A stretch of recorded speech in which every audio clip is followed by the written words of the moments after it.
Dwarf और उसके साथी तारे का ब्रह्मांडीय नृत्य। आज का विषय एक श्वेत वामन व्हाइट ड्वार्फ और उसके साथी तारे के ब्रह्मांडीय नृत्य से उत्पन्न धूल का अध्ययन जीवन की शुरुआत के रहस्यों को उजागर कर सकता है। 2007 की सर्दियों वाले महीनों में दुनिया भर के खगोल भौतिकीविद पहाड़ों की चोटियों पर स्थित वेधशालाओं में पंक्तिबद्ध होकर गए थे। वे अंतरिक्ष में एक श्वेत वामन व्हाइट ड्वार्फ और उसके साथी तारे के ब्रह्मांडीय नृत्य से उत्पन्न हुए एक ऐसे उज्जवल विस्फोट का निरीक्षण करने के लिए एकत्र हुए जिसके परिणाम स्वरूप एक विस्फोटित नोवा के चारों ओर मोटी धूल एकत्र हो गई थी। आइए जानते हैं यह चर्चा में क्यों है।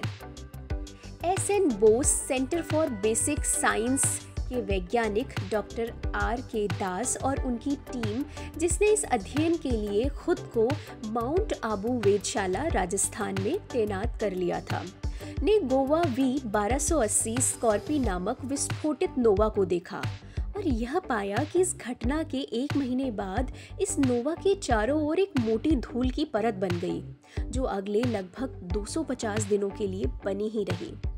विज्ञान और प्रौद्योगिकी विभाग DST के एक स्वायत्त संस्थान SNBCBS की टीम ने इस अंत विस्फोटित नए तारे के इंफ्रारेड स्पेक्ट्रा पर देखे गए डेटा का उपयोग किया और एक सरल मॉडल का निर्माण किया, जिससे उन्हें धूल बनने से पूर्व और उसके बाद के चरणों के दौरान वहां हाइड्रोजन घनत्व, तापमान, चमक और मौलिक तत्वों की प्रचुरता जैसे इसके विभिन्न का अनुमान लगाने में मदद मिली। उन्होंने उत्सर्जन में कार्बन, नाइट्रोजन और ऑक्सीजन जैसे कुछ तत्वों के साथ साथ छोटे अक्रिस्टलीय कार्बन धूल के कणों और खगोलीय सिलिकेट के बड़े धूल कणों की प्रचुरता पाई है। बात करते हैं इसकी पृष्ठभूमि के बारे में। चिली, दक्षिणी अमेरिका में वेरी लार्ज टेलीस्कोप इंटरफेरोमीटर से टीम के अंतर्राष्ट्रीय सहयोगियों द्वारा किए गए समानांतर अध्ययन में धूल का निर्माण देखा गया। इससे उन्हें पहली बार किसी नए तारे के चारों ओर धूल के आवरण के विस्तार की दर का सटीक माप लेने में मदद मिली। यह एक तारकीय घटना, जो कि वैज्ञानिकों के लिए विस्फोटक तारकीय पदार्थ का अध्ययन करने का सुनहरा अवसर थी, अंतरिक्ष धूल टकराव का ऐसा उदाहरण रहा जो विभिन्न ग्रहों के बीच अत्यधिक दूरी होने के बाद भी जीवों को ग्रह पर जीवन शुरू करने के लिए प्रेरित कर सकता था।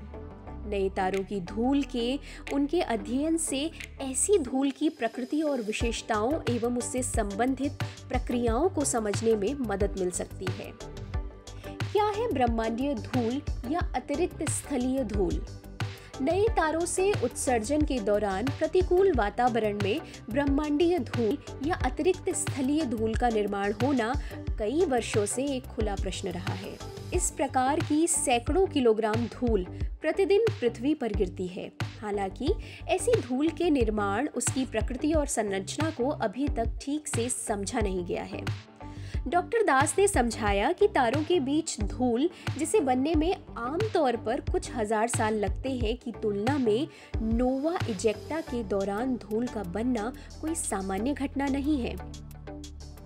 ऐसा विस्फोट के बाद 30 से 100 दिनों के भीतर केवल कुछ ही नए तारों में देखा गया है और इसलिए ऐसी घटनाओं से नोवा में धूल बनने की प्रक्रिया का अध्ययन करने का अवसर प्रदान मिल जाता है।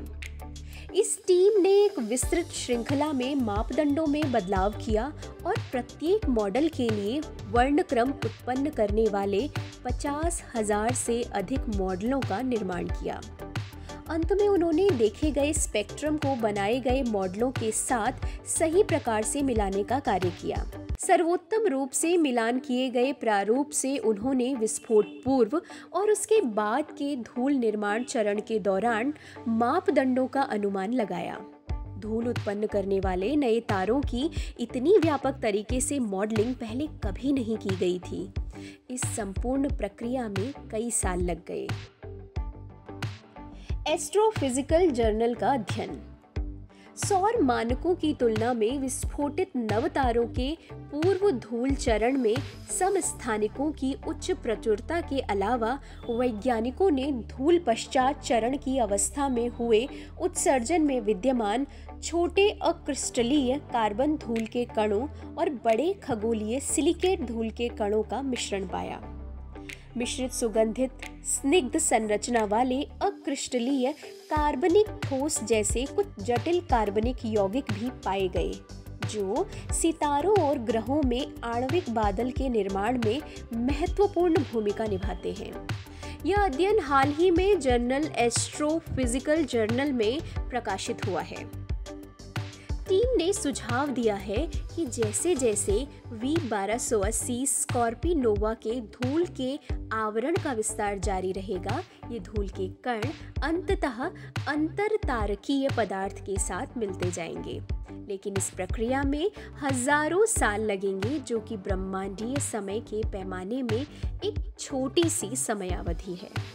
इस वीडियो के बारे में अपने सुझाव और फीडबैक कमेंट सेक्शन में देना न भूलें। वीडियो को लाइक, शेयर और सब्सक्राइब ज़रूर करें।